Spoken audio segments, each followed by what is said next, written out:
mukanya nanimo mvuga ko tuza kugaruka ku kuvuka ubwa mbere no kuvuka ubwa kabiri kugira ngo umuntu amenye kuvuka ubwa kabiri icyo ari cyo. Nuko hari ukuvuka ubwa mbere. Kuvuka ubwa mbere ni ibisanzwe. Twese turaba bivuze ngo igituma Fenias ari hano haraba Imana ngo yanyujijemo bavuga se na nyina kugira ngo bavuke. Nibyo yavuze ngo ikibyarwa n'umubiri nacyo n'umubiri. Fenias gutya nka Fenias wabyawe na se na nyina, ubwo yavutse ubwa mbere avuka ari Fenias araha kubera ko yavutse ubwa mbere. Kuvuka ubwa mbere rero ni gutyo, ariko dufite uwo dukomokaho abantu bose, sogokuruza w'abantu bose witwa Adamu. Bisanga icyo ngicyo unacyumve neza, numenye ivuko rya mbere biraza kuguhesha kumva n'irya kabiri. Kandi kumva ivuko rya kabiri niko gukizwa, nandiko ku mwana w'Imana. Kuba turahanga tuvuga ngo twarakijijwe ntabwo ari uko ari idini rishya. Gukizwa ntabwo ari idini rishya, oya. Kuvuka kabiri si idini rishya, ahubwo ni ukwizera Kristo. None kuvuka ubwa mbere ndimo mvuga uko kuntu twese dukomoka kuri Adamu. Bibiliya ivuga ko Adamu yakoze icyaha, agikora ari umwe, ariko bituma twese duhinduka abanyabyaha. Imana igufasha ubyumve neza, kuko baragushutse bakubwira ko ikikugira umunyabyaha ukubera ibyaha ujya ukora. Barakubwira ati ubwo wiba ukanabeshya ukanarwana ukanazambana uri umunyabyaha ugomba kwihana. Ejo nazo n'umu pastor umwe ariko uvuga kuri radio arabati kizwa wihana ubusambanyi bwawe, kizwa ukire ibi nibi, kizwa ukire kubireka si ugukizwa kuko abatajya babikora. Ibyo bivuga ko bakijijwe rero.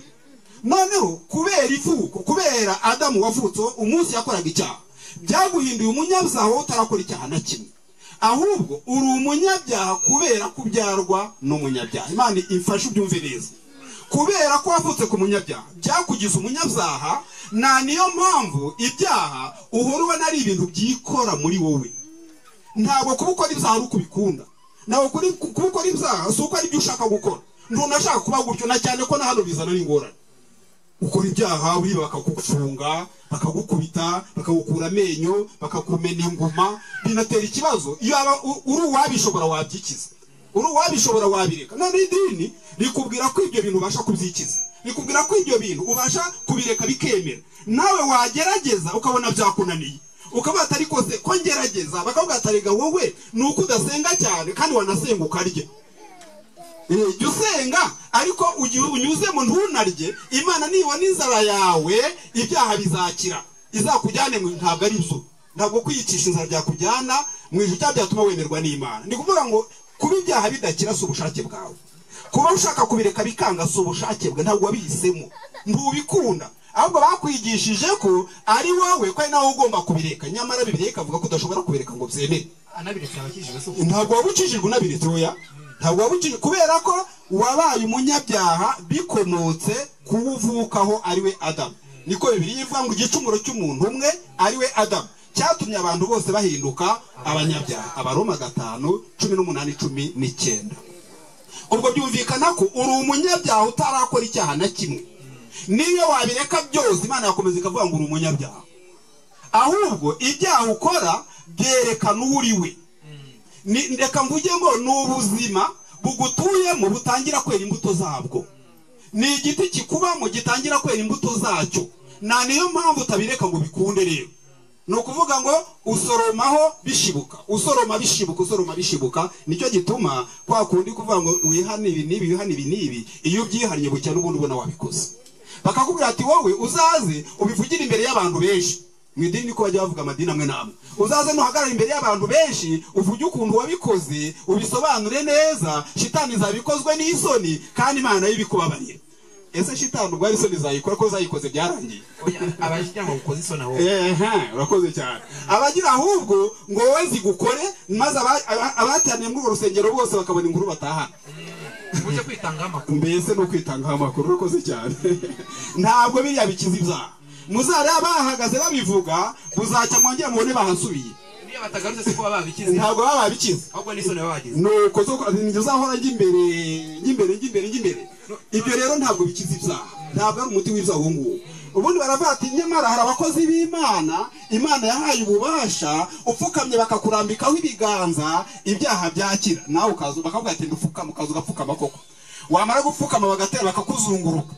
Dore ko Yesu yavuze ngo ni indyarya. Niko yavuze. Buri ikintu cyo mu mitima yabo n'amafaranga gusa, nta kindi. ibindi byose ni amacu. Nibyo babeshya abantu kugira ngo barye amafaranga. Ubona bashuke n'umuntu kugira ngo bazamubatiriza agahinja ngo azaza n'amafaranga nawe akayatangara. Aratanga. Ngo kugira ngo bazakabatize ngo nabo bafitiye ububasha. Ubwo wambu tuzi gasuka ku kana byananira. Yagusukiye imuhira. Byamugeraho. Mva yabyakizaga najya mbisukiraho amazi nanjye. Cyangwa ubyaye akana kakayasukaho. Kandi nukuri abantu bose n'abanyabyaha ku rwego rumwe. Nta muntu n'umwe Imana yahaye ububasha bwo gukiza abantu ibyaha. Niko byanditse mu butumwa bwiza bwa Luka ngo umwana w'umuntu ari we Yesu Kristo ngo niwe wenyine ufite ububasha mu isi bwo gukiza abantu ibyaha byabo. Nandi kuvuga ngo rero na amafaranga gusa ngo kugira ngo azagushyingire bimwe batuge bitanga ijambo ry'Imana ngo kugira ngo azagushyingire ngo ubanzuza n'ibihumbi 70 ngo by'umukeka. Umukeka ugura 70 harahuba aho mwawubonye mwebwe. Ikibazo kirimo bawutanga buri muntu uzasi akagura umukeka umwe noneho bakagura umugapfukamaho bose. Abandi bagafata amazi ngo nayo umugisha.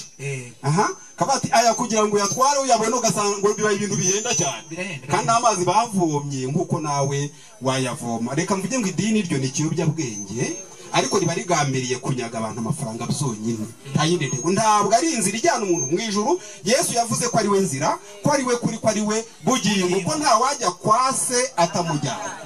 Ntabwo umuntu ajyanwa mu ijuru n'amafaranga yatanze. Ntabwo umuntu ajyanwa mu ijuru n'amaturo yatuye. Ntabwo umuntu ajyanwa mu ijuru n'icyacumi yatanze. Ntajyanwa mu ijuru nuko yatanze amabuye yo kuba ku rusengero. Ntajyanwa mu ijuru nuko yaraye mu gihe urasenga. Ntajyanwa mu ijuru nuko yabaye umuririmbyi cyangwa ari pasiteri. Bibiliya ivuga ngo Kristo niwe nzira n'ukuri n'ubugingo. Ubwo birumvikana neza ko idini icyo ryakumariye nuko ryagushutirira kuyobya. Noneho n'ubwenge busanzwe urabubura. None se wanyumvisha ute ko umuntu yafata amafaranga akayashyira umuntu akayamuha mu ntoke uwo yahaye akayabona akabona uburyo yabitse akazaguramo imodoka ureba akawubwira ngo ceceke ujye uvuga ko ari Imana wayahaye. Nanjye nkemere njye sinakunda da. Wakunda bafashe ibyo byabwenge nawe. Urakoze cyane nibyo. Umuntu yakinyweye koko yakwemera. Wakemera. Ariko icyo ndi kuvugira ibyo ngibyo no kugira ngo umenye ko nta muntu ufite ubasha bwo gukiza ibyaha, unamenye ko nta kindi gihe ubugingo borose kwizera Yesu Kristo wapfuye akazuka. Narindi kuvuga ngo ivuko rya mbere nuko Adamu yakoze icyaha, twese tumukomokaho, tuvukana ubuzima bw'icyaha. Nawe nibwo ufite nibwo butuma uhora wisanga wakoze ibyaha. Ibyo rero ntiwabihindura. Bibiliya yarahakanye, yaravuze ngo nk'uko ingwe idashobora guhindura ubugondo bwayo, ngo n'umunyetiyopiya cyangwa umuntu w'igikara adashobora guhindura uruhu rwe, ngo niko n'umunyabyaha adashobora kwikiza. Arega Imana ntigeze ibwira abantu ngo bazikiza ibyaha. Oya, ntabwo Imana rwose yakubwiye ngo uzikize ibyaha. Irakuzi neza, izi ubuzima wavukanye muri Adamu, ntiyakubwira ngo niwikize ibyaha. Ahubwo Bibiliya ivuga ngo Kristo niwe uzakiza abantu be ibyaha byabo.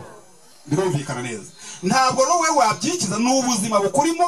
Navuze ngo no kubikora ntiwirenganye ngo utekereze kuri mubi kurusha abandi, utekereze ko ari uko wananiye Imana. Oya, ahubwo n'ubuzima wavuka ridashobora no guhinduka. Iryo ni ivuko rya mbere. Imana ikwita umunyabyaha ishingiye aho uvuka, ni kwita umunyabyaha ishingiye ku byo wakoze. Ahubwo ibyo ukora nongere mbisubiremo, ni ibyerekana uwo uri we, ni imbuto wera z'icyo uri cyo. Ibyo ntushobora kubihindura, ntushobora no kubikura. Iryo ni ivuko rya mbere.